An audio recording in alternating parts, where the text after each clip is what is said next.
MLS Aces Podcast, episode 347. Tom Sweezy, Jason Vivang. We're back. We are here. We're good. We're happy. Lives are great. There's so many games happening. There's an insane amount.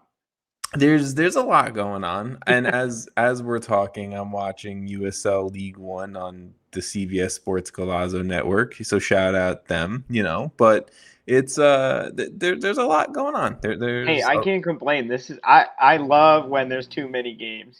Look, this is the fun time of year for me. The weather's getting a nice little coolness, and it's starting to get a little cool, at least here. Oh, hear me out. This is totally off topic. Yeah. But, well, it's actually on topic for the weather you were talking about. Yes. But I thought about this yesterday morning, and I was like, I need to start polling people. Do you think what would you say is the best month of the year? Best month of the year. Sorry, we'll get to the soccer. I promise. I'm gonna go September. No. August. October. October is my pick, and I was thinking about this. So everybody loves Halloween, right? I could give or take. You don't have to love Halloween, but it's fine. People like Halloween. It's not a bad holiday. So you have that. Yeah. Everybody likes pumpkin patches and shit. I like apple cider donuts. Yeah, the whole fall vibes, perfect, and they're peaking in October. I think if I had to power rank things, just things in the universe. Apple cider donuts. No. Apple cider donuts not in the top 10. October is in the top 5. No, top 10. Well, this is going to help your argument. Top 10 things in the world that exist. A sweatshirt. That's a top. Yeah. 10. Okay. I love that. That's fall. Yeah. That's fall. Well, this was another one of my points for October is that it is the perfect weather. And sure, people live in different. Sorry if you hate the October weather wherever you live, but where I live, Chicago, peak weather is October. I mean, look, don't ask my wife if it's less than 90 degrees, not happy with what. Oh, that's so she's saying August. Yeah, she's a July birthday, So I think am I, but I promise you October is the best month of the year. I'm a November birthday, so I think it just fits in with the vibes of just, I like a cool breeze. I like college football on in the morning and MLS. You got basketball, hockey starting, you've got baseball playoffs, you've got football in full swing. Monday night football going on. Yeah, tell me what's wrong with October. You can't. There's no flaws. I would say the only thing is it gets dark too early. But that's fair. That would be the only downside to October. That's it. That's a pretty that's a manageable downside for the pluses. Pros and cons list is 99% pros. Yes, I don't know how to transition out of this. Sorry for being so off topic, but I appreciate the conversation nonetheless, and I don't disagree with and you were totally thrown off guard because I did not at all plan that. No, but now I'm very much thinking I can't wait for the weather where I can wear shorts, a sweatshirt. Yep. We're on the same page here. Give me an iced coffee still that I can walk around with. You can go for a walk outside. You got the leaves crunching under your feet. Early October. It's late October is when you're starting to get into it's now a little too chilly. You know what I'm saying? But it's just October. October. That's fine. Put it in the rafters. It gets a banner. All right, I got a transition. You ready? Yeah. You ready? Do you know who's gonna have a bad October this year? Oh, okay. Who? Caleb Porter, because he got fired by the New England Revolution. Great transition. Thank you. So the Revs have parted ways with manager Caleb Porter. That was one of the bigger pieces of news, if not the biggest piece of news in the last week. Caleb, and you and I are going to have to talk about this because I still disagree with your opinion 100% on Caleb Porter, but 75 games in charge. I don't know if I agree with my opinion of the Revolution over the last 2 seasons. Failed to make the playoffs both seasons. 23 wins, 13 draws, 39 losses. Jason, you have been pro Caleb Porter all season. I have been pro. It needed time Do I feel like they gave him enough time? Honestly, probably. Like, we're talking, we're almost a full second season in, and there's been very little, if any, improvement, right? Like, sure, there's been moments where I felt like New England was on the right track, and then they immediately kind of like derail. So I think overall,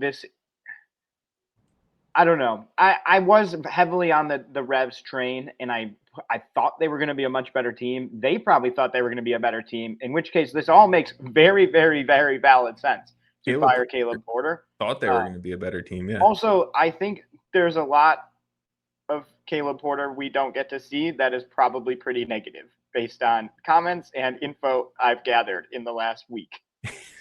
So to the concept of time, in 2 seasons, you should be able to make the playoffs. I think, and I say this every time we get to this time of the year. Just show major, not major, but show improvement. You need to make the playoffs. 10 teams in your conference make the playoffs. If you are a first year coach and I don't consider 8 and 9. Well, technically not. But that's what I'm saying is that's in my brain. That's all you have to do is. I give year 1 coaches leeway. I gave Caleb Porter leeway last year. In year 2, you should be a top 10 team, whatever it is in your conference, right? So Caleb Porter, and I just went through our lovely little spreadsheets that I put together, transferred out 20 players this season and brought in close to 15 players this season. That is enough where you have had the club spend money, you've had time, and it's your choice, right? You've brought in your guys, and all of that was not good enough for you in 2 seasons in a league that is based around parity still, for you to make just make the playoffs. I'm not even saying do well, just make it. And you, as someone who never makes the playoffs, it's hard for me to grasp the idea that it's actually easy.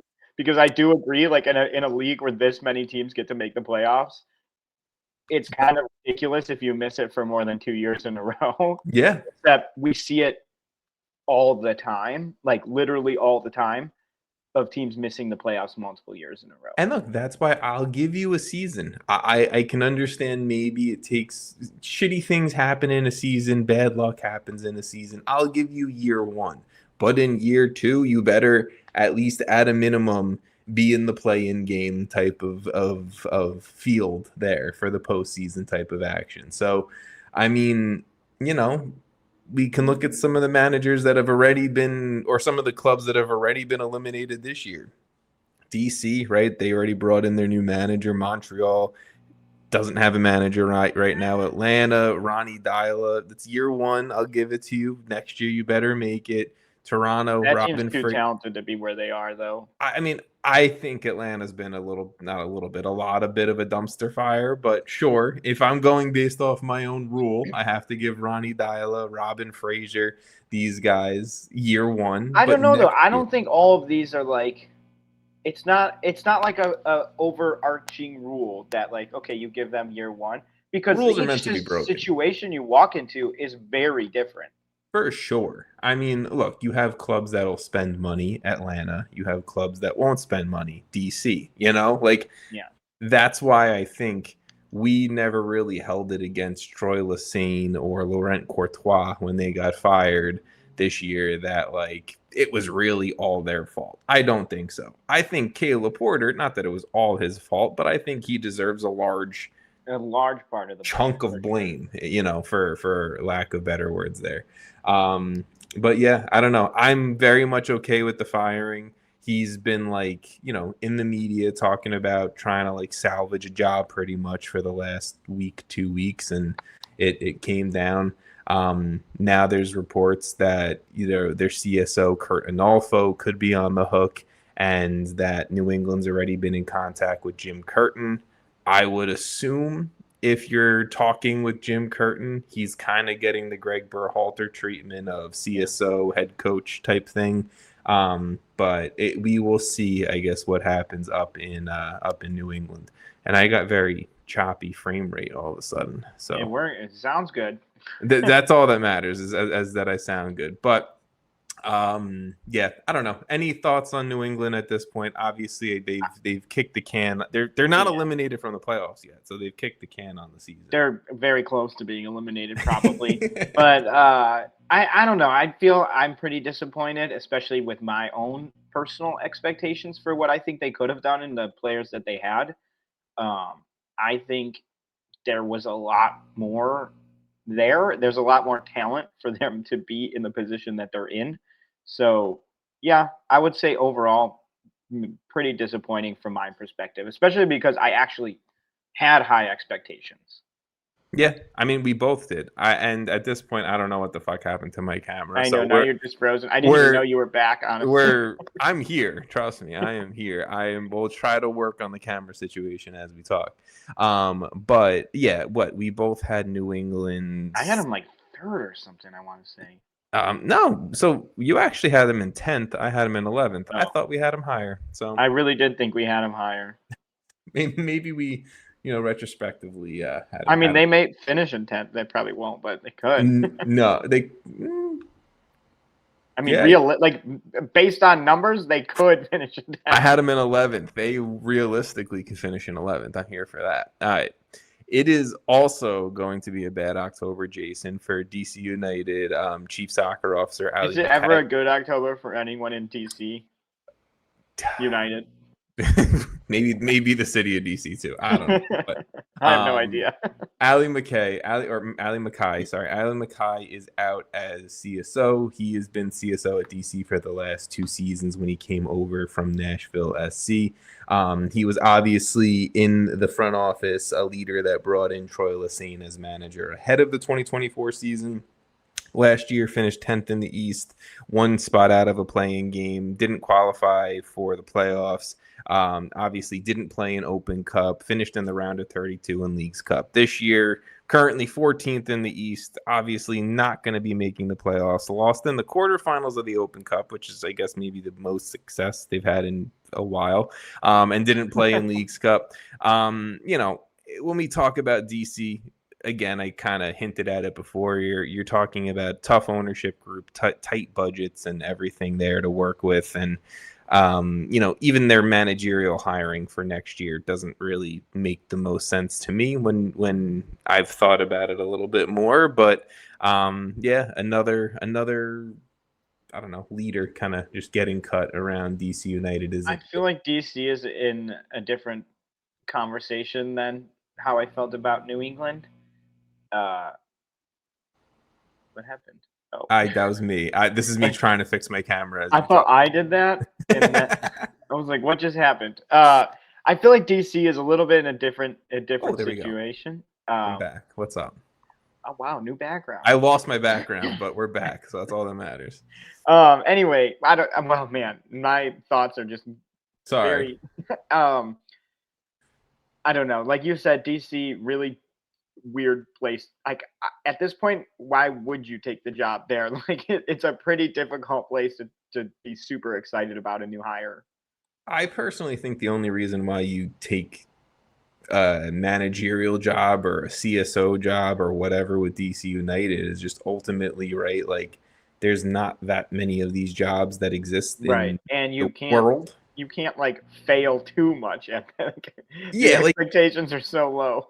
I am sure Ali Mackay he was highly revered coming out of Nashville, right? I am sure he will get another front office opportunity somewhere in the world of soccer. So it's not like rotate. Once you're in. Exactly. And he did a lot of good things with Nashville. I bet you DC was kind of hoping he could do it on a budget with DC. And, ultimately I think DC's just going to keep rotating like this until forever. Ultimately, I guess they can, because it comes down to the ownership wanting to spend money, and they don't really do that. So I mean, if you look at their roster compared to other around the league, it's not as exciting.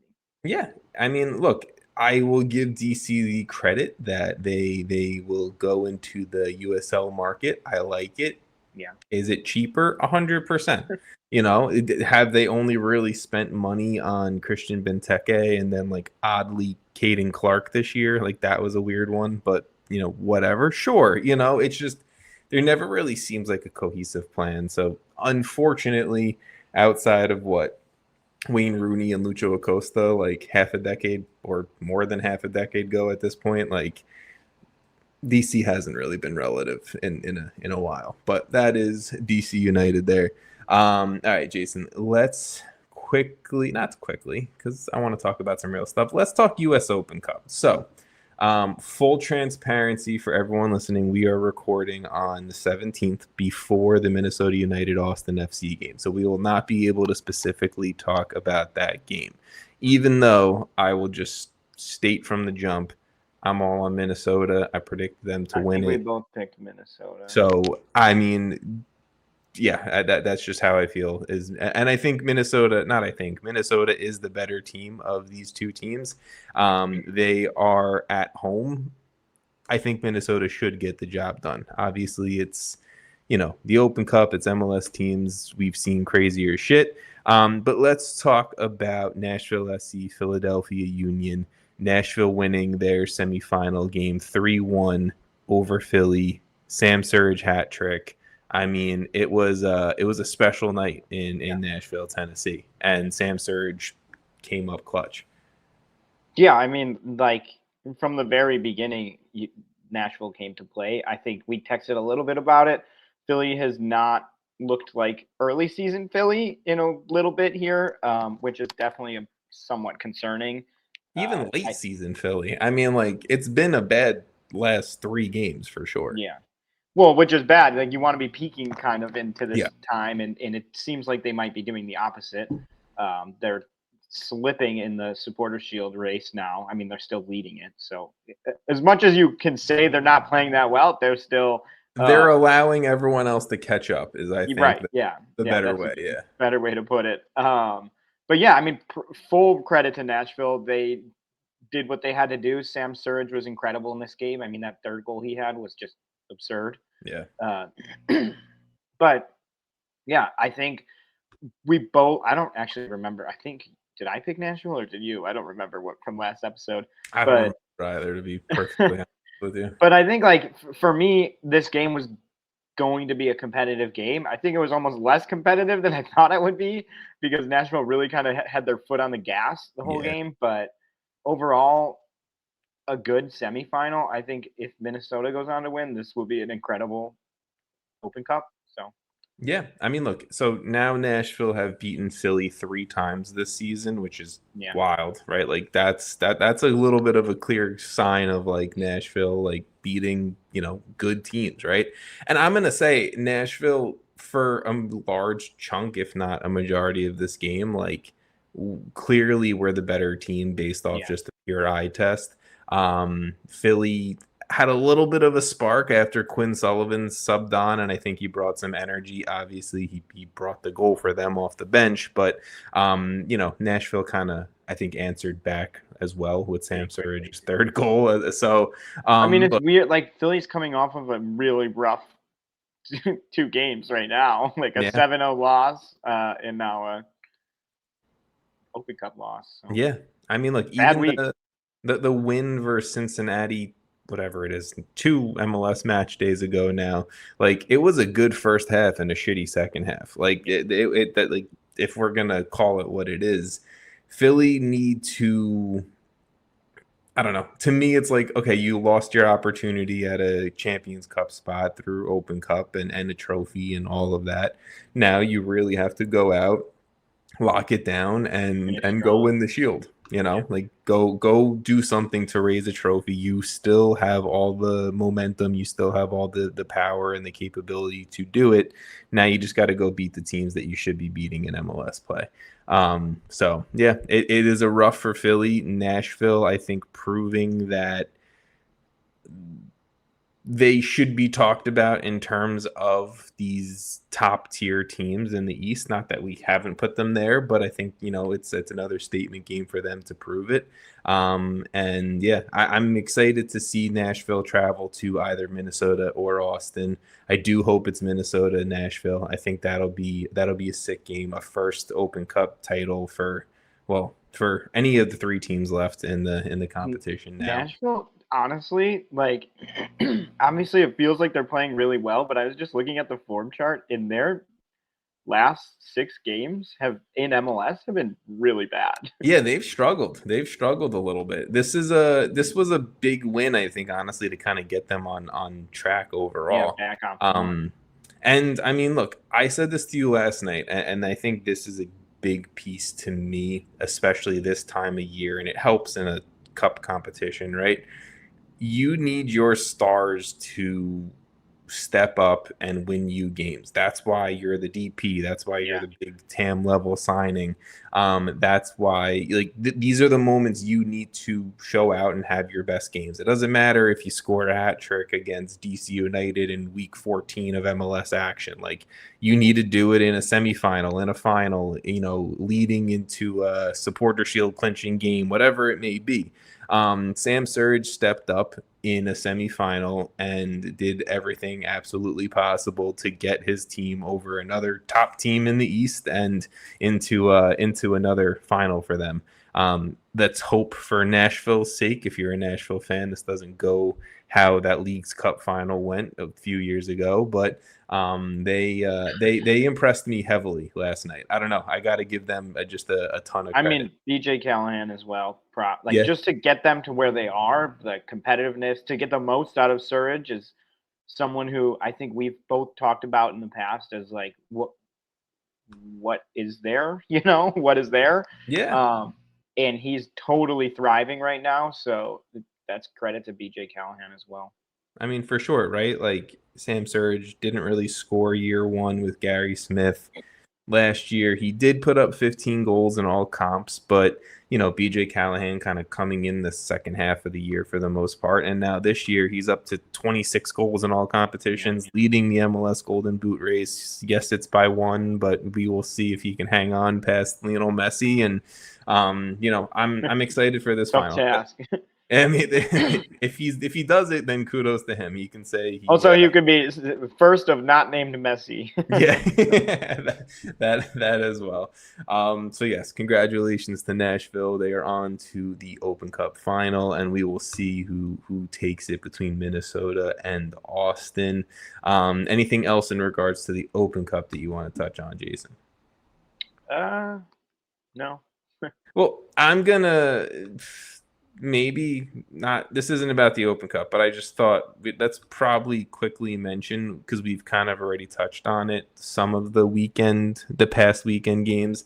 Philly Union, they did lose to the Vancouver Whitecaps 7-0 on the weekend. That's what we were referencing in terms of the Philly Union struggling pretty hard right now.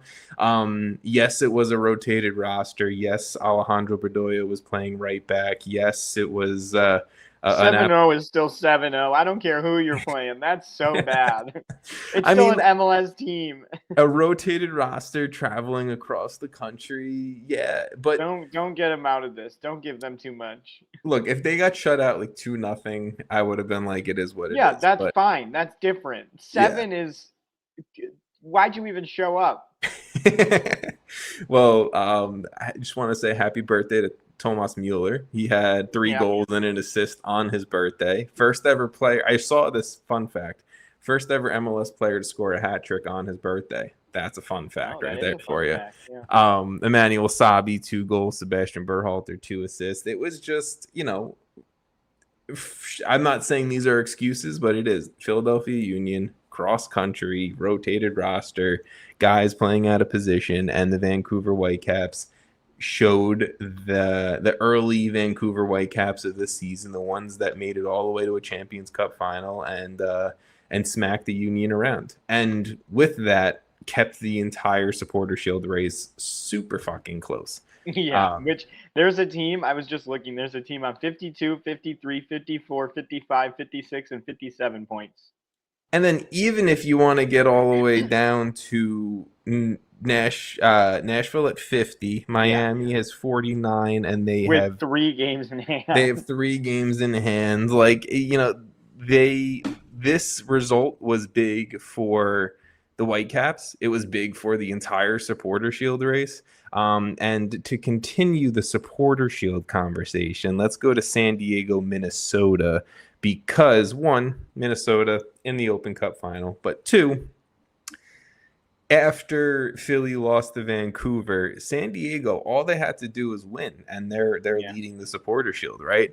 And then Dayne St. Clair decides to come up with this against a massive competition too. The team directly below them now. Literally, a 12-save performance, and Minnesota United upset. I don't know if it's based off the standings, it's an upset. It's not an upset. They handle business versus San Diego 3-1. Anthony Markanich, I mean, what a season for a dude who no one probably even really thought about to start the season. And no disrespect to Anthony Markanich, but he's not even really technically starting games right now for them. Joaquin Pereira had another big game. Their new signing, Nictarios Triantis, he had a goal and an assist. His goal came from midfield, and I love it. I love the audacity, but ultimately, this is what I'm saying is just like the Philadelphia Union losing to the Whitecaps was a big detriment to their Supporter Shield opportunities, and it was a big win for Vancouver to stay in the Shield.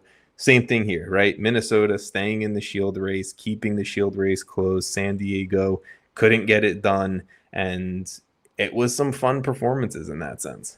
I mean, we talked about how good of a weekend this was last week, and there's actually so many Supporter Shield type of games that mattered. I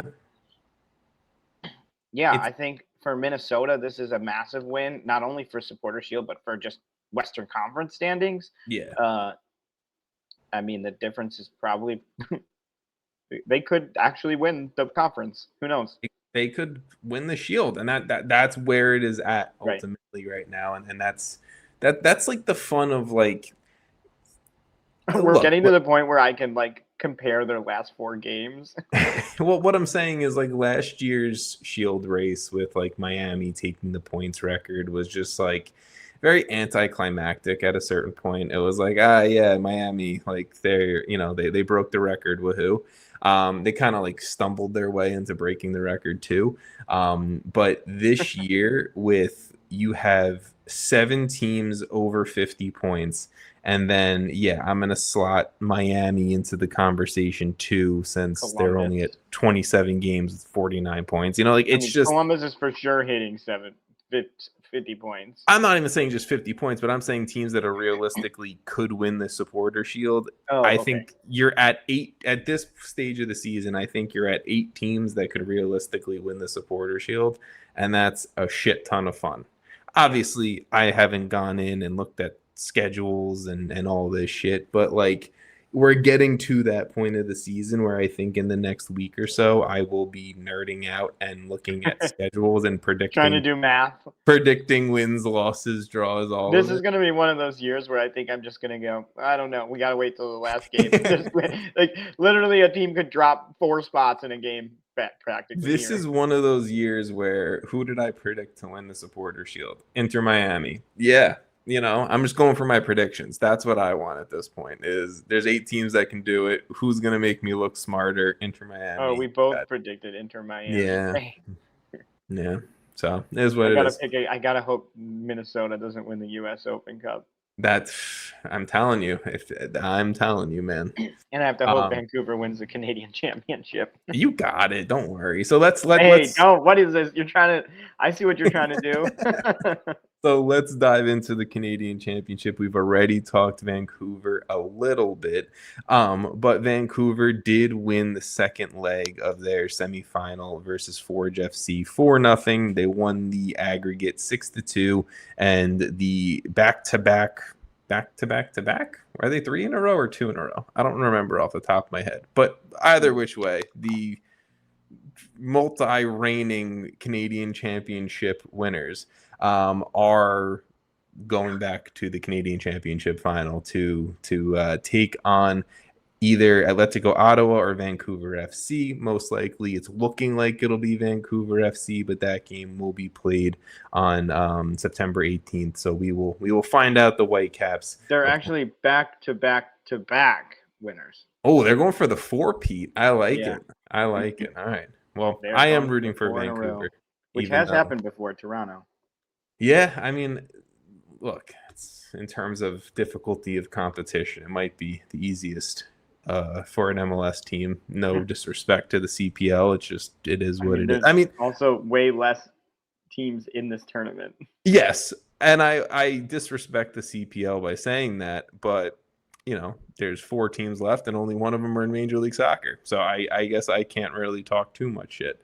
But yeah, so Vancouver, they are, you know, in another final this year and still in the race for the Supporter Shield. So and there's still a chance it's an all Vancouver final.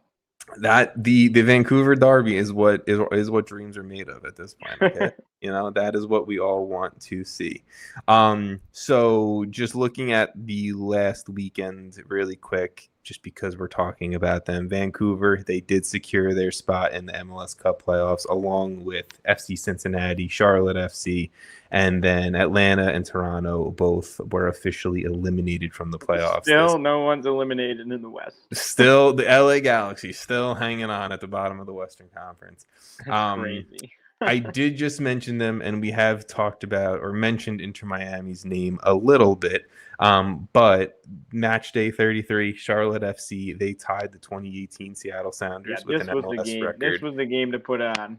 This was you had to watch it. MLS record, 9 straight wins in MLS action. Idan Toklomadi had the hat trick in this one, his 9th, 10th, and 11th goals of the MLS season. Christian Kalina with 5 saves and making a PK save on Messi. Brant Bronico played fantastic in this one as he is continuing to be the replacement 10 with Pep Biel out from injury. Inter Miami, they had back-to-back losses. They obviously won midweek versus Seattle. We don't really need to dive too much into that. You know, yeah, good bounce-back win there, especially with like 9 players out between injuries and suspensions. So, yes, Charlotte FC, let's talk about them. Now I think we can officially call them the hottest team in Major League Soccer. I think we could have called them that last week. Yeah, I think I did, but I think I still had the week before even. I still think I had the Sounders up there, like in competition. I wonder what the previous. Okay, so Miami won 5 games this year. Did anyone win more than 5 straight? You're saying to like even come close to this in this? Yeah, season? I'm trying to think of what is the second closest. Cincy also won 5 straight this year at one point. I'm pretty sure, just at a quick look, those are the only 2 that have come. Those are the 2 closest streaks of wins. It's almost surprising to me that is the MLS record, 9 straight wins. I don't know. I feel like that. You think it should be more or less? I feel like if anything, it should be less. I would have said more. I feel like there should have been like a point where maybe in the early days. Maybe in the earlier days, I could see it. Like nowadays, it's incredibly tough, especially with like the road. Teams don't win on the road. Fair. No, it's fair. I mean, but like, look, like Carlos Valderrama's assist record is never going to get broken because the league doesn't count assists the same way. So I don't know. There's part of my brain that was like, I don't know, maybe the fucking, DC United in 1998 had like 15 straight wins. Charlotte, like, I don't want to be looking ahead and jinxing their stuff, but if they can get past you guys away, which is actually tough because they have to go to New York, and obviously we've talked about how New York has. You guys have a home field advantage. You're not a bad team. The only reason why I say is it tough is because we have to play midweek tonight against Columbus and then on the weekend against Charlotte. That makes it a little easier. So you're now jam-packing New York City's schedule to play 2 of the teams surrounding them in the Eastern Conference. They aren't going anywhere, at least. They're both home games. Yeah, we get to hang out at home. But anyways, after that, they have a home to Montreal and away to DC. Charlotte don't have they have a nice, easy schedule to keep bolstering the confidence. I mean, I think they have a schedule that puts them in pretty good spot to win Supporter Shield too. Outside of the fact that it's a very competitive spot, they're playing Philly on the last game of the season. That could be a crucial game. I mean, look, if we really want to talk about it, right? Like, look, Philly's dropped points in recent time. They had to balance Open Cup. Nashville's dropped points. They had to balance Open Cup. Miami's playing a bunch of games in a condensed schedule. Vancouver's balancing Canadian Championship. Minnesota's balancing an Open Cup. There's only 3 teams that can put all of their focus on MLS action. But even one of those teams, Cincy, has also been dropping points. They have 2 wins in their last 5. San Diego hasn't. I mean, they've looked good, but maybe I'm incorrect. I feel like they've dropped points as well.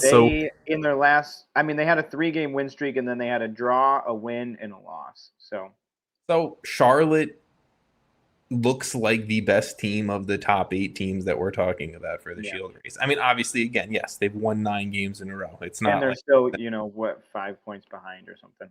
Yeah, and I mean, look, behind the leader. They've done this all without Pep Biel for the most part. I am interested to see him coming back soon, and kind of stepping in and being that MVP caliber creative piece in the middle that he was, or even bumped out wide or whatever. I think Charlotte, this is definitely like I know you and I predicted to start the season. I think Charlotte are gonna be very good favorites to make it out of the Eastern Conference in the playoffs. I don't know. I have to see how it all plays out. We're not there yet. I wouldn't say there is a fit. Honestly, even if we are there, this is way too tight to be like they're the favorites. No, I'm not saying favorite. They have the best form, but I would put them.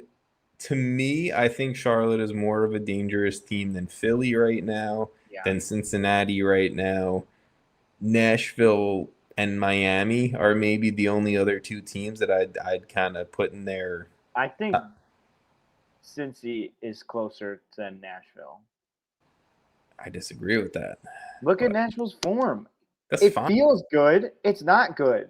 You got a dude who will consistently put the ball in the back of the net. Cincy doesn't have that, bro. They've won 1 game in their last 6. They're going to go win a trophy and then feel super confident. Fair, but all I'm saying is Nashville's won 1 game, and they were on 47 points 7 games ago, or 6 games ago. You're just poking holes in any of my confidence. No, I think personally Cincinnati's way scarier to me than Nashville is. You're talking about a team who just got Brenner to come back and has Evander and has Denke. Yeah, but look, if we're gonna be honest, Brenner just got there. Denke hasn't been scoring, and unless Evander, he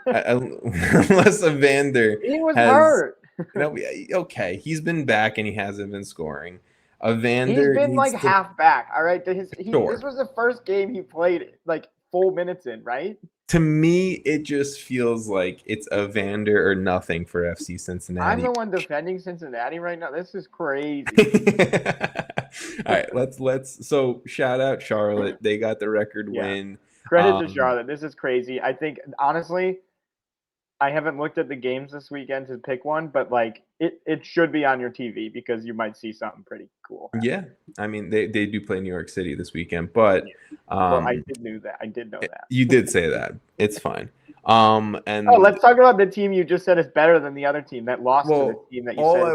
The last thing I wanted to say about the Charlotte-Miami game was that Wilfred Zaha gave up the ball to Toklamati for the PK late in this one so that Toklamati could get his hat trick. That's just the type fully in, man. Zaha just wants better from his teammates. And Dude, say what you want. He maybe needs a PR manager, but the guy just wants everyone to put in as much effort as I think he probably puts in. That might be the second time you said that this season, and I love it. We're just keeping consistent with Zaha. I am, because I love Zaha, first of all. I mean, you are a Zaha guy. Yeah. I will take no Zaha slander on this pod. No, we are a pro Zaha pod. Friend of the pod. Friend of the pod, Wilfred Zaha. That is probably the most longest running joke I've had Just everyone's. But the thing is, you're at a point where I don't know if you know who's actually a true friend of the pod anymore and who's not. I mean, granted, I haven't put an interview into. Can you? I don't know if you can hear me. You're just fucking. I can't. The microphone just. I can hear you, but I don't think you could. Maybe you couldn't hear me. I don't know. Hopefully that didn't make a bunch of noise on the. No, you didn't make any noise. The cord fell out, and I was like, "Can anyone hear me?" All good. We haven't had interviews in a while, is all I'm saying. So it's fair if you don't know who, I guess, a friend of the pod is at this point. But let's talk FC Cincinnati. I mean, I know Darren Yappy's a friend of the pod. Okay. No, we know Mark McKenzie's a friend of the pod. He is. He is a friend of the pod. I'm going to name 3 players. I want you to tell me if they're an actual friend of the pod or not. Stefan Fry, Zach Steffen, We're just going with goalkeepers. Mitch Hildebrandt. Oh, well, I know Mitch and Stefan have been on the pod. All 3 have. They're all 3 of them are friends of the pod, by the way. Stefan Fry was definitely before my time. It was a long time ago we had Stefan Fry on the pod. Zach Steffen, I think, was right when I started. Yeah, it was around that time. Hildebrandt was probably the most recent of the 3. Mitch Hildebrandt was a fantastic conversation. Just talking about that FC Cincinnati run in the Open Cup when they were in USL was elite. I hope. Yeah. Fabian Herbers. Yeah, friend of the pod. Yeah. See, look at you. You pay attention. Right, I do. I listen to most of them. let's talk about FC Cincinnati, Mitch Hildebrandt's former club. I'm a co-host, man. They like 5 years, maybe longer. This is Jason's favorite team, FC Cincinnati. Okay, easy. Do not be saying things like this. That is going to make it to MLS Cup out of the East, FC Cincinnati out of Jason's mouth. And no, what's out of your mouth? Oh, Nashville's so much scarier than the team that they lost to. Yeah, they needed literally 4 days ago. They needed an absolute stunner from Evander late to win the game, but whatever. So Evander, a draw would have been so good for them. Evander assisting on Brenner's first goal back for the 3 club. Points that was big. 6 games. What? They have 3 points in 6 games. Cincinnati or Nashville? Which one do you think? I don't know at this point. It's funny. Actually, Cincinnati has 7 points in this last 6. There you go. 2 wins, 3 losses, and a draw. Both are not on great form. I won't have that to you. But one is significantly better. You are not beat the team we're arguing. To give Cincinnati credit, if this is the opening connection between Evander and Brenner, the Brazilian connection here, then that's good signs for Cincinnati to come, because Brenner, because like we've said, or like I said, Denke hasn't really been scoring. Yes, he's been injured. Yes, he's trying to get back from it. But if you can have Evander as your lead goal scoring option, Denke there, Brenner also there, right? Like it just. Who do you defend? Like. I think you defend Evander and then kind of have, hopefully, I do want to see, is Obi Nobuoto going to come back? What is that injury? Because I think they kind of need him for the playoffs. He's been injured for most of the season. But he provides something for them that I don't think they can really fill. No, he's an elite D mid, and he's not like this pure, I think classic, Ozzy. He makes it so much. He's one of the reasons their defense was the thing that was a huge plus sign. I mean, look, it also regardless of the people who were getting injured and filling in roles, Obi Nobuoto was the guy. Yes, but I'm saying it also helps that you have elite center backs, you have strong goalkeeping. Matt Miazga did leave this game injured, and it does look like he is going to be out for a few weeks, so that does suck for them. Hopefully he's back, healthy, fit for the playoffs and stuff. But this is also a team that just locked down Miles Robinson on a contract extension too. So FC Cincinnati defensively is, I think, going to continue to be fine. To your point, Obi Nobuoto only helps elevate that even more. But yes, Cincinnati with the win this past weekend stays in the Shield race. It was a big 3 points over Nashville for sure. We can skip the next game. I'm trying to see if there's anything else I can filibuster with before. No, just go ahead. Let's just do it. Let's do it. I mean, Derby, Aces Derby. I will just say the results of the game going on right now could very much turn my happiness about this win right on its head. But Chicago Fire, New York City, 3 points on the road versus Chicago, 3-1 win. Nicholas Fernandez's first goal for New York City since he arrived this summer as a DP. Alonso Martinez with another game-winning goal this season, his 17th in all comps. And then a little fun New York City fact for you. Seymour Reed becomes the club's youngest ever goal scorer at 17 years old. He scored the third goal in this game. I'm not sitting here saying New York City's anywhere close to the hottest team in Major League Soccer. We're not. Far from it. But the performances have been there way more consistent than they were to start the season. Honestly, it's pretty close. 4 of the last 5 are wins. Yeah, well, not a lot of people are talking about us, which is fine. I'm cool with it. I have my own question marks around the team still, so don't get me, wrong. I think that's why is like when you look at the teams above you, they're just scarier in terms of what they have done in like the last few years, and there's definitely a difference in like caliber. It feels like, which is almost unfair to say about New York, but like. It kind of is true. And I don't even know if Nashville and Charlotte deserve that, but to be in that group. But like the others kind of do. Look, one of the biggest, I think, like hits to New York City, and look, it was a good win. Alonso Martinez keeps scoring. Matt Freese is excellent in net. Like, it was in Chicago too, which is that's what I'm saying. Like, it was a good win. I'm not going to sit here and say I'm upset about anything. But this New York City team, if you're talking about true quality players, really are very thin. Like, they're not one of the deepest teams you're going to sit here and talk about, right? Like, their new center back Raul got the start in this game against Chicago. I thought he looked good. Now, again, live watching New York City play Columbus midweek at home, Raul starting on the bench and they're rotating the roster, and it all makes sense. It's just New York City haven't been a consistent team in about 3 seasons now. Honestly, since they won MLS Cup in 2021, they really haven't been that consistent of a team week in and week out, and this is maybe the most consistent they've been since that period. And I don't know how I feel about it. I don't trust my own team. That's typically how it goes for me. It's also a terrifying Eastern Conference that into potentially. Also, you're going into it as potentially a play-in team, which is almost unfair for how well you guys have sort of played compared to the other conference. Yes, it's funny that if we beat Columbus midweek tonight, we jump up into what, 4th? No. That's live. Hang on. You would be tied with Nashville on points, and then the fact that it was the live standings on the MLS website and not the official standings. It's not for me.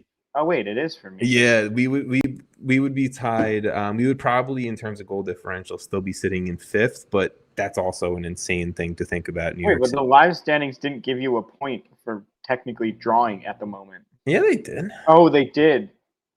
Oh, mine's just bugging out. Yours is just... I'm going back to official. I don't like that. Yours is everywhere, Jason. You also have a game in hand on Nashville. Like, we have 2 games everyone above you except on a lot of teams. Yeah, well, you're going to play this game, so that's why I said a game in here. True, yes. Sorry. You are correct. You are correct. But yes, New York City, like, look, it's not an easy schedule coming up. And the same thing with the Fire. You'd be a home playoff team in the West, by the way. We might be number 1 in the West. No, it's I don't know. Maybe it's unfair that I have all these questions about New York City because they've been proving it. I think a win against Columbus would give me confidence, and then a result against Charlotte would give me some even more. So it's like, keep giving it to me. And then I don't know, Jason, how do you feel about the Fire at this point? Because nervous, probably. Our remaining schedule is super tough. We have at Minnesota, home for Columbus, at Miami, and then home for Toronto and at New England. So it does lighten up, but the next 3 are pretty crucial. I will say, and one of the things we talked about before the game was like, let's just hope we can all root against New York Red Bulls, which they did lose. But they're like breathing down the neck of Chicago, and it's really between us two, I think, at this point, especially with New York, you guys winning versus the Fire for that last spot. Yeah. Where you end up, I don't know. Like, yeah, sure, there's a chance you end up fully in the playoffs, and then we get like Orlando or something, which would be terrifying. I mean, look, in all honesty, if you guys make the play-in game, you should be happy. Like, I would be happy. It is a success of a season. Also, which is sad to say, like, and it goes back to your earlier conversation where you were like, I mean, in 2 seasons you should be able to make the playoffs. This is Greg's first year. They've made a decent amount of changes to the team. They just are playing differently, though. Like, I think anyone who can watch the Fire right now would agree that, like, the vibes are different. The expectations feel bigger and more important. Yeah. We have players who are, like, genuinely putting up big numbers. Kuipers is I guess, technically in the Golden Boot race, but I think he's on 16 goals, which is great for Kuipers. No, which is great for a striker, in MLS. Yeah, in MLS. Zinkernagel's over 20 goal contributions. He's at 23. Yeah, he continues to put up numbers. Like, honestly, crazy signing. I think Bamba's still been really good, and it's almost like, how am I mentioning him third? Also, Jonathan Bamba hasn't been. He hasn't been the star. Like, would you expect him and Zinkernagel's numbers to switch? Probably. That's what I was going to say. If you told me going into the season, Jonathan Bamba had 23 goal contributions and Zinkernagel had whatever Bamba has, like roughly a little less than 10, I would have been like, yeah, like that sounds about fair. But sometimes players click under certain systems, and it might take a little longer for some. Bamba's coming from a bigger league, so yeah. I mean, whatever. Well, I have confidence in you guys. I don't know. I think there's a lot of positives. I really do hope we get that final play-in spot because it would just feel different than finishing 10th. It would be the happiest season you've had on this podcast ever. That's so dark. Sorry to say that. Sorry, but it's true. The highest finish on the pod would be 9th. I still have the highest finish on the pod in terms of well, you won. Yeah, exactly. No one can beat that. Champions Cup beats it, I guess. But I guess, yeah. Well, anyways, I guess New York Rebels still have to continue to lose. And they did. Possible. They also don't have an easy schedule outside of at Montreal this weekend, which is still an away game, and they're not on great form. They have I'll say this, like, based off pure, not even results, but just pure eye test over the last few weeks, you guys are a better team than the New York Red Bulls. I agree. Like also, the Red Bulls, like vibes feel off. Like, I don't know. There's something about the whole Sandro Schwartz situation. I don't. You see him on the sideline. He just looks upset. I mean, it could be just the fact. Well, I mean, I'm not saying he doesn't deserve to be upset. I don't think they're playing well, but it could be like Timo Werner decided he didn't want to come and take a pay cut, so boo. And when they played Charlotte, like, he just looked like he was furious with his team. I mean, I don't think he's happy, and he has every right to not be happy because, to the point of what we're saying, they lose. They lost to Portland this past weekend, 2-1. Matias Rojas, shout out to the new Timbers players. Rojas scoring his first goal for the Timbers. The Timbers have just nailed signings for like the past year, and no one really even, us included, never, I feel like, talk about it. They nail the signings until the players absolutely publicly force themselves out of the club, but which is crazy. It's happened multiple times, and yet they're still pulling in great signings that are contributing. But yes, the new Timbers players doing well. Forsberg draws it up, and then Anthony with the late game winner. I mean, the Red Bulls, just their continual, whatever it is, they have over a decade now of making the playoffs year after year is definitely in jeopardy right now. Yes, Jason, I want to ask you a quick question. What was your more favorite hat trick on the weekend, Denny Bouanga's or Diego Rossi's? Because there was a lot of hat tricks. There was a record number of hat tricks on the same day in Major League Soccer. Denny Bouanga. I meant to say Rossi because I don't know why. I was reading Dayne St when I said that. But, I agree with both are impressive nonetheless. Yeah, obviously. It's hard to choose, but I think Rossi's just because it was like the game felt like it just started, and it was like, what? 3 goals? I mean, clearly it wasn't enough. Well, it was enough at the end, but clearly, I don't know. The Atlanta made it a fucking game in that second half. I'm not concerned about Columbus. Well, my only concern is Diego Rossi comes off injured in leading it like after the hat trick, right? He comes off injured. He's not playing or starting tonight, which honestly makes sense in terms of midweek rotate the roster a little bit. But the extent of his injury is what is going to have me concerned about the Columbus Crew being a real team in the playoffs or not. So we will see. They're going to be a team in the playoffs, I think, with or without them, because they have good players anyways, and they have Wilfried Nancy. Like, you're telling me that it's a huge loss. Don't get me wrong. Diego Rossi is an incredible player.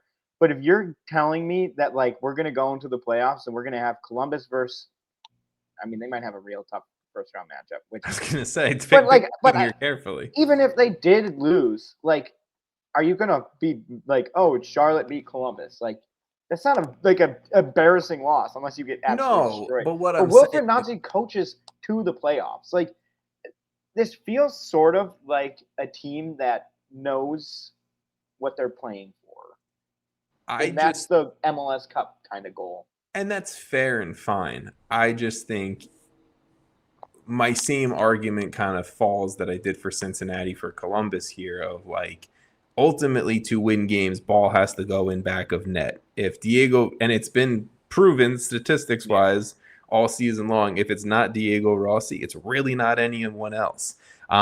Yes, Wissam Abu Ali got his first goal for Columbus this past weekend. That's a big goal for him. Maybe he contributed. Yeah, but he's not really been a goal scorer. He's been assisting a little bit. It's been like Max Arfston really next, which again is there. He's an offensive threat, but outside of Diego Rossi, no one. Okay, but if Diego Rossi isn't injured, picking against Columbus in the first round, regardless of who they play, is still a scary thing. Picking the Eastern Conference is going to be a fucking shit show for you. Yeah, it's going to be hell. Outside of whoever plays Chicago in the playing game. Hey, imagine we beat you. And then I'll eat those words when that happens, All right. The other hat trick was obviously Denny Bouanga versus San Jose. Denny Bouanga just doing Denny Bouanga shit and absolutely dominating. Heung-min Son had the opening goal. He had the opening goal in the very opening minutes of this game. 2 goals and an assist in 5 games for him. He keeps scoring, obviously, after a very dominant window for South Korea. I'm telling you, man, I still think that he could get to like 10 plus. And I forget what we debated exactly. I don't know the number. But they still have 7 games left, including almost none are playoff teams. The best team they play left is at Austin or Colorado, depending. He's hot right now. I'll definitely give it to him that if you're considering international and club play, Son's hot. Like, Son's scoring like in crazy numbers. And the only thing that is going to either help or hurt his goal scoring numbers is Denny Bouanga just going on an absolute burner. Yeah, doing his own thing. I don't know though. I think he's going to continue to get assists and probably score more. Yeah, 100% fair, which I think ultimately makes LAFC. He's also the caliber that like they could play. They play St. Louis and Atlanta. Like, he could be the first half hat trick Diego Rossi. Yeah, he could. He's good enough, and like no one thinks he isn't good enough for that. To me, the scary thing about LAFC as a whole is that them in Miami have the least amount of games played. So yes, they're cramming up. Like, they play Real Salt Lake later tonight, right? They're cramming in a bunch of games in a shorter period of time, but they can make up a lot of ground in the Western Conference, and they could be, looking at I mean, maybe not San Diego and Minnesota, but they could be looking at Vancouver, Seattle in the 3-4-ish spot. I mean, let's theoretically say they win their 3 games on Minnesota. Like they have 27 played, Minnesota has 30. They'd only be 1 point below Minnesota. Yeah, true. So I mean, equal games. Place isn't really. And I would argue that the schedule they have lends itself to potentially a lot of wins. I mean, yes, they do have a very easy schedule. You have your 2 stars, Bouanga. They're going to be favored in all 7 of their final games. Yes. I mean, they're away to Austin, maybe not, but I would still put them. I mean, I personally think they should be favored in that game, but like you never know. Away is sketchy. Away is away. You're right. Technically, they have a good record away. It's 4-3-6. So, I mean, yeah, get as close to 500 as you can away, and that's pretty much it. Well, I mean, unless you want to actually win your games, that'll always help you. But Jason, any of these remaining 1, 2, 3, 4, 5, 6, 7 games really do anything for you that you want? I think maybe we just talk about Seattle's last 2, including the one yesterday, because a draw and then a loss to the Galaxy and then losing to Miami at Miami isn't like the end of the world, but they're a team that I think both of us have pretty big expectations for. They're a team that we've also really talked highly of. So I don't know. I think we should just. How do you feel about Seattle? Like, I still feel good about Seattle. I'm not worried that they've had a Leagues Cup hangover, right? Like, I'm not worried about it. Ultimately, they ran that Leagues Cup against really good teams with a ton of injuries, and now this is a team that's getting Jordan Morris back. That's a good way to put it. Leagues Cup hangover. I like that. It's a Leagues Cup hangover. Jordan Morris played last night versus Miami. Rusnak subbed on versus Miami. Pedro de la Vega's probably back soon. Ryan Kent's back soon. So it's like this is a team that is getting their players back. They're also pretty much guaranteed. Like, they're not clinched, but they're pretty close to a playoff spot. I obviously think they probably want a home playoff spot, but even without that, this is a team that is going to be prepared for the playoffs. It's like Brian Schmetzer is going to, like, obviously they look at the competitions they were in this year and they played well in pretty much all of them. Even the Club World Cup, I would argue they played well in. Yeah. And I mean, like, look, you have Christian Roldan, who's been one of the best players in all of Major League Soccer this year. You have young players even a Snyder Brunel, Osaze de Rosario. Danny Musovski has 10 plus goals in Paul Rothrock. I mean, Paulie Prime Time. You just keep going, man. This team's fun. Look, Seattle Sounders are going to be fine. Give them a few games to get some of these guys back. It is crazy that like their 3 DPs were hurt or not playing. Pretty much, yeah, right. I mean, Jordan Morris is their club's all-time leading goal scorer, and he's been out for most of the season. So, you get that guy back. You get Albert Rusnak back, who's been the best player for this team over the last 2 seasons. Then, yeah, I think it's going to help. And Obed you get Pedro de la Vega in the form he's been in this year. Yeah, and I just don't think you get also a better central midfield duo than Roldan and Obed Vargas right now. Yeah. So. I'm perfectly okay with the Seattle. One of the more consistent back lines that I feel like have been together for 700 years. When it's Jackson Reagan and it's Yaimar and it's Alex Roldan and it's Nuhu and Stefan Frey in net, the Seattle Sounders defensively are going to be perfectly fine. Let's just call it what it is. They've been rotating. I get it. They've been playing a lot of games, but they will be fine. Even if Andrew Thomas is back there. Yeah, I mean. First of all, you want to know what my middle name is? Yeah. Andrew. First name Thomas. Boom. Me and Andrew Thomas should be friends is all. You guys honestly, it's whenever I've heard Andrew Thomas, like you say it or like the announcers say it like something in my brain, like it says like that's wrong. It clicks. Like it's just like that doesn't sound right. But yes. So shout out Andrew Thomas and Thomas Andrew, I like that. That's very all right, let's get into really quickly. I just want to mention 2 of the transfers. So the Revs, they waived goalkeeper Aljaz Ivacic And then the other transfer that I just wanted to mention quickly was the Dynamo. They fully acquired left back Felipe Andrade from Fluminense. He's been on loan in the Dynamo organization since February. He's a young player. I thought he's been playing really well. Just want to give him a little bit of a shout out. And, Houston dropped points late again this week. So, yeah, I said it last week to you, Jason. I've sold all my Dynamo stock at this point of the season. But it's a bummer. I feel like I wanted them to do well, but whatever. They should have. They really should have. This is life now. This is life. This is life. This has been life. This has been letting us down again. DC Benny Ball. All right, give me your game on the weekend, on Saturday to watch, and on Sunday. I don't love this weekend. No, I mean this weekend. I think NYC FC versus Charlotte actually might be the pick. That or another Orlando versus Nashville. Yeah, is probably better, but Charlotte going for a record amount of wins is probably worth watching. 100%. Sunday.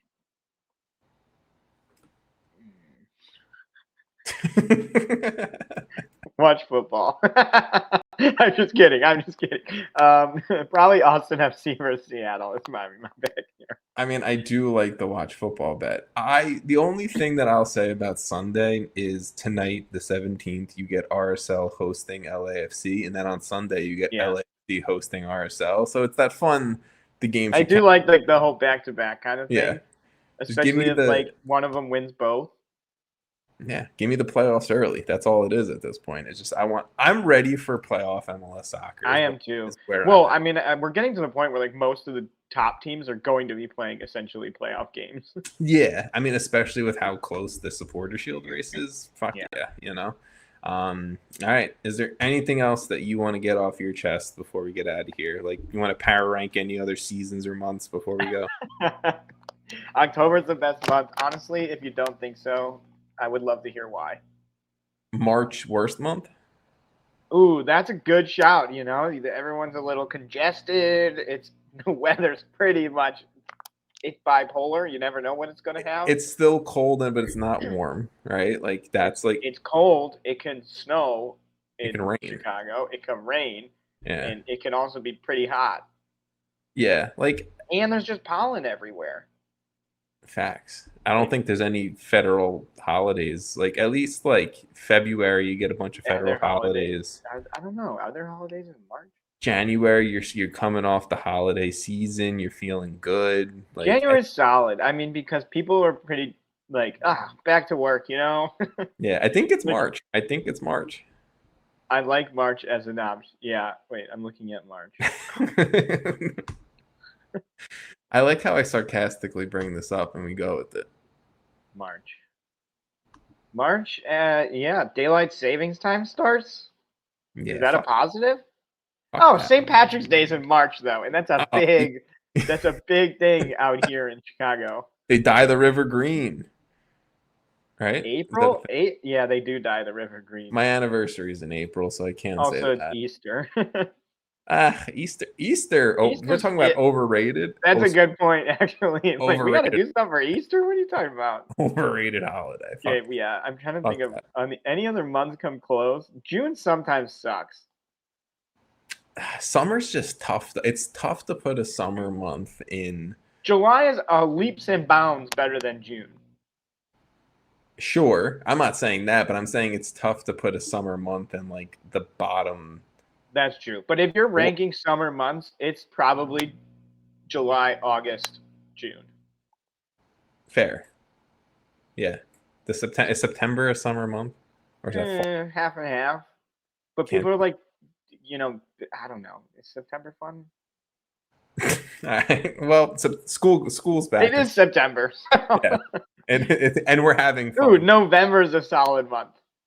Thank you. I mean, come on. That is a good month. That is a good month. Thanksgiving. That's it. Veterans Day. There's always the U.S. men's national. Also, I have always plays a friendly so on my many birthday. birthdays in the month of November. Do you see? So it's a good month. You have a lot of Scorpios in your life, and that's either a good thing or a bad thing according to people. I don't know. I don't know what that means. So I don't know. People don't like Scorpios, and I'm a Scorpio, but that's people hate everything. Facts. And anyways, we hate if you made it this far, I hope you enjoyed and have your own opinions on good months, or you probably agree with us because honestly, October's just so good. And you're right. I think we can say March is probably the worst. I'm not sold on October being one. I will be honest, but it's top three. You're not willing to put one way above it though. Like we can debate this, and I'm pretty confident I can convince you October's better. All right, if 31 days. If you want the secret episode of Jason and I debate ranking all 12 months, then join the Patreon and you'll get if we get 25 new Patreon people. Is that a lot? That's probably a shitload, isn't it? If we get 5 new Patreon people, we'll record a podcast. That is deal. That is a special Patreon only ranking podcast, months. Yeah. Ranking all 12 months in an hour. And yeah, we might do it live. Fuck it, we could do a live recording. Yeah, we'll do it live. Yeah. Okay, cool. If we get 5 people to subscribe on Patreon, that means I gotta clip this and post it. Okay. Yeah. Nice. All right. Thank you guys. Thank you, Jason. We will talk to you guys next week when we have a clearer picture, hopefully, of the rest of the MLS season, Open Cup, and more. So talk to you guys soon.